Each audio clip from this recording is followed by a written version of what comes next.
¿cuál es su balance de este primer debate con un nuevo formato?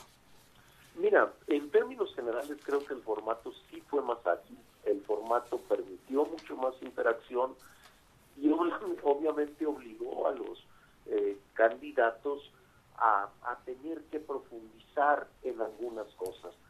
Sin embargo, sigue siendo, pues vamos a decirlo, muy barroco en cuanto al manejo de tiempos, a las intervenciones, a quién sí puede interrumpir, quién no puede interrumpir, cuándo, etcétera. Y eso mismo también provocó que pues los candidatos no se sintieran muy cómodos en todo momento, ¿verdad? Entonces, es una primera aproximación. Creo que habrá que seguir pues trabajando en el formato para lograr algo mucho más ágil.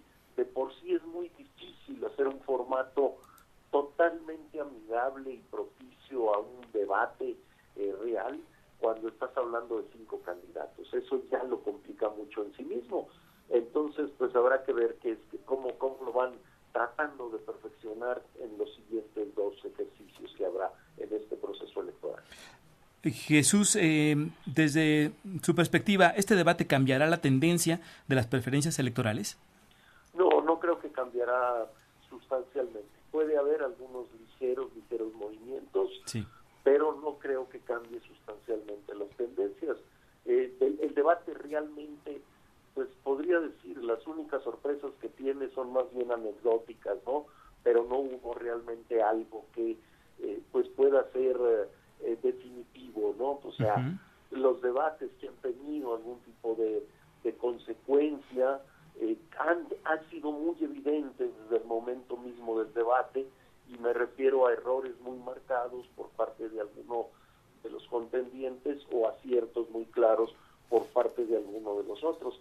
Y ahora aquí, pues en realidad no hubo ninguno, entonces sí puede haber algunos ligeros cambios, pero no van a cambiar en lo sustantivo. ¿En qué tanto José Antonio Meade como Ricardo Anaya, que se hayan atacado por los casos de corrupción y lavado de dinero que los implica a ambos, esto va a poder favorecer desde su perspectiva que López Obrador se mantenga como puntero? Bueno, aquí tenemos que ver que hubo, el que recibió más ataques fue Andrés Manuel López Obrador, con mucho, de acuerdo a algunas, las cifras que ustedes daban hace unos minutos lo muestran en eso.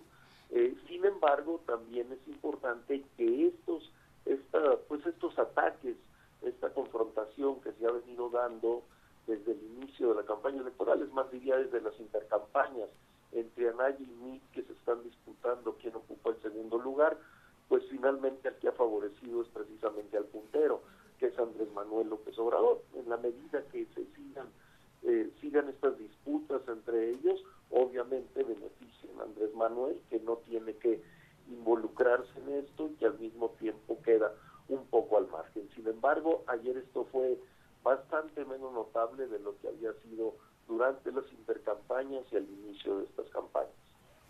Ahora, tras este primer debate, ¿podríamos vislumbrar la contienda solo entre Andrés Manuel López Obrador y Ricardo Anaya? No me atrevería todavía a decir que eso es lo que vaya a suceder. ¿Por qué no me atrevería? Aunque Ricardo Anaya fue el más incisivo, y aunque la mayoría de las encuestas lo ubican respecto al debate como uno de los principales contendientes, en la mayoría aparece como el que gana, en otras aparece en segundo lugar, etcétera, aparece sí ciertamente en lo que respecta al debate, fue el que tuvo probablemente más presencia.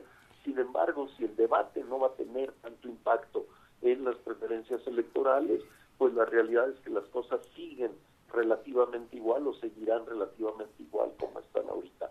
Habrá que esperar las encuestas ya, vamos a decirlo, en las siguientes semanas, en los siguientes días, que nos permitan conocer un poco con más detalle cuál va a ser el impacto en las preferencias electorales. Maestro, uno de los aspectos que tuvo el respaldo de 3 de los 5 participantes de este primer debate es el tema de la revocación de mandato. Figura en que este proceso electoral pues cobra bastante relevancia. ¿Es momento de que una iniciativa como esta pues comience a cocinarse? ¿Qué ventajas o desventajas ve en ello? Bueno, yo creo que sería muy importante. No creo que deba ser un ejercicio muy repetitivo, o sea, yo creo que se podría normar, por ejemplo, para que en la elección intermedia se pudiese hacer este ejercicio, lo cual obviamente ahorraría recursos, sería un tiempo prudente para ubicar si el presidente está o no dando resultados, y sería una forma, realmente el mandato constitucional de 6 años, que es el que tenemos en México, pues es muy largo. No hay realmente muchos países con los cuales nos podamos comparar en eso, en un mandato de 6 años. Otros países lo han venido reduciendo, normalmente a 4 o a 5. Entonces, una de las alternativas a no hacer un cambio más drástico, como sería eventualmente reducir el mandato presidencial y permitir, por ejemplo, una reelección, que a lo mejor en México es menos aceptable, es justamente la de revocación de mandato. Sería prácticamente decir, ok, tienes mandatos, tienes inicialmente un mandato de 3 años, si cumples con tu función, pues vas a tener una ratificación por otros 3 años, una ampliación por otros 3 años.